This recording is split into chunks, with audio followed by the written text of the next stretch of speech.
Oh, there. Kurt from VSML and the Packbreakers. So, just to give you a bit of an update, for those who don't know, I am currently in Geneva, Switzerland, attending a conference called Good COP, the Conference of the People. This is the second iteration, and it is basically an alternative to the formal COP, which is hosted by the World Health Organization's Framework Convention on Tobacco Control, which is literally just down the road there. And there's a significant difference between these COPs. Obviously, the one is hosted by the World Health Organization's Framework Convention on Tobacco Control, the conference that I'm not allowed to attend. I'm not allowed to be even close to that particular conference because only people that meet certain criteria and that are approved can be there. Whereas this particular conference, the Conference of the People, is hosted by the US Taxpayers Protection Alliance. And the difference doesn't even stop there. As I've said, that the conference down the road, COP, Conference of the Parties 11, is behind closed doors. It's secret, or the sessions are held in secret, and very few people have access to it. And typically those are the people that subscribe to the ideology and the dogma that's been set forth in or by the World Health Organization and the FCTC's Secretariat. Whereas this particular conference, everybody and anybody is welcome if they want to contribute to the discussion around tobacco control and in particular tobacco harm reduction. Discussions around how we regulate these reduced risk products like vaping, nicotine pouches, heat not burn. And yesterday was day one, and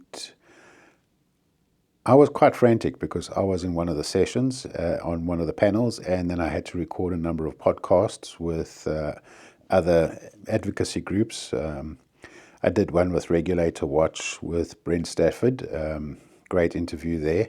And then I did another one with Maria from Right for Vapors, another Canadian advocacy group. So what I've done now is I've just stepped away from day two.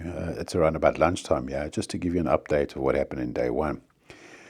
And what's interesting in day one is that the same theme just permeated through all the different panel discussions. And that is, number one, is that the FCTC and the WHO are kind of losing their credibility because they are treating this this particular topic with secrecy, behind closed doors, not inviting people to share their experiences, not only from a consumer perspective, but also they're cherry picking the science. And we've seen this quite frequently over the years, is that anything or everything that goes against the ideology or the dogma is treated as a tobacco ploy, big tobacco ploy.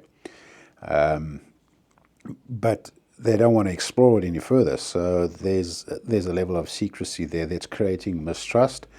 And because we are seeing some real positive impact that tobacco harm reduction and these products are having on the smoking rates in countries, if we think of Sweden, Sweden's now fast approaching a smoke-free country with less than 5% of the population.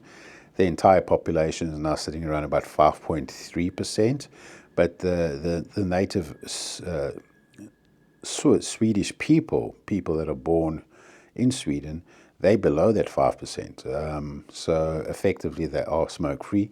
And then we see places like New Zealand who, over the last number of years, have reduced their smoking rates by half just by regulating and promoting harm reduction products for people who want to quit smoking. So with those kind of numbers, and we obviously have the UK, and UK has shown some positive results, and so has Japan with the heat not burn products. But those kind of results are now playing against the ideology and the dogma that the World Health Organization has been pushing on, that these products are not designed to help people quit smoking, they're designed to attract the youth. And we've made it very clear, I've made it very clear, that regulation should include the restriction on the sale and supply of products. But they're ignoring the life experiences of adult smokers and what these products have done for them and what it means for them. They exclude those. Those are not part of the conversation. The only part of the conversation is these products are now aimed to addict the new generation with flavors and with fancy packaging and fancy devices and so forth. But it's not representing it in the numbers. It's not representing it in the population level when you look at the surveys that are happening in New Zealand, in the UK. Sweden has practically no smoking whatsoever, let alone in the youth market. So getting back to the whole credibility is now being lost, and as Clive Bates said, they're incinerating their credibility. And as Professor Tiki Pang, which was a very interesting conversation. Professor Tiki Pang is a former WHO employee that worked in Geneva for 13 years. In fact, he was the head of the policy section of the WHO. And he indicated, although he firmly still supports the idea of the WHO, World Health Organization, and believes that it plays a very important role around global health, he thinks that they have lost the plot when it comes to tobacco control and how they deal with tobacco. And he had indicated that they are now evidence blind. That's a scathing attack.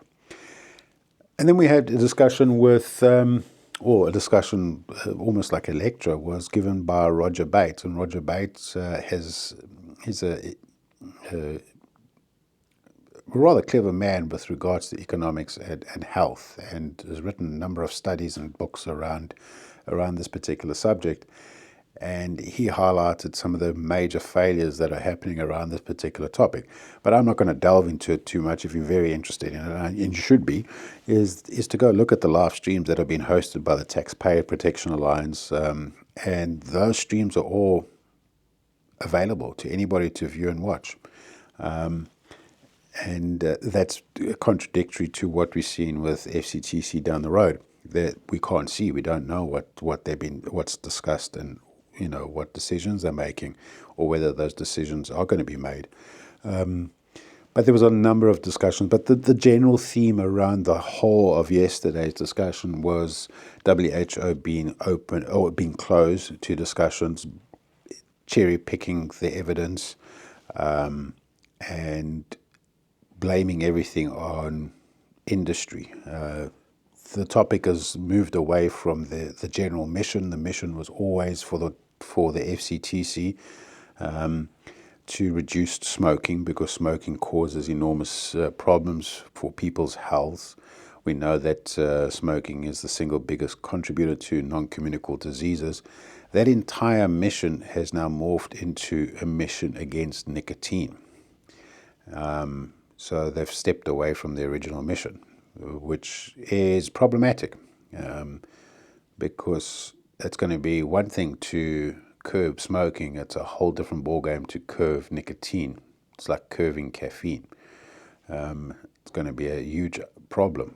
And once again, like we've seen in South Africa, when tax is too high or regulations are too rigid, then it opens the door to the black market. And that was one of the points that I raised in the panel discussion that I was with Clive Bates, with Joel from Mexico, and with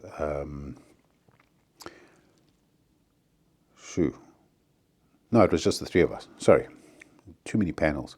So that's one of the topics that I raised, is that South Africa has attempted some of the things that's wanting to be driven in this COP, is look at complete bans and the impact that has had on the South African market. And that's as plain as your nose and your face, is that when you start implementing these heavy restrictions, there becomes big problems. So in essence, the same theme throughout all the panels is WHO losing credibility, their reluctance to have open and honest conversations, their reluctance to look at all the evidence, their reluctance to expand the ways of dealing with smoking around the world, is now becoming problematic, because research, not only around the safety of these products, the impact these products could have on humans' health, as well as the impact that it's having on smoking rates, are just being ignored. So in essence, that's pretty much what happened in day one. I do invite you to follow some of Taxpayer Protection Alliance's feeds, as well as some of their tweets or posts on X. Some very insightful things there. And I will try to keep you posted for what's happening during the course of today. And see you next time. Thank you very much. Cheers.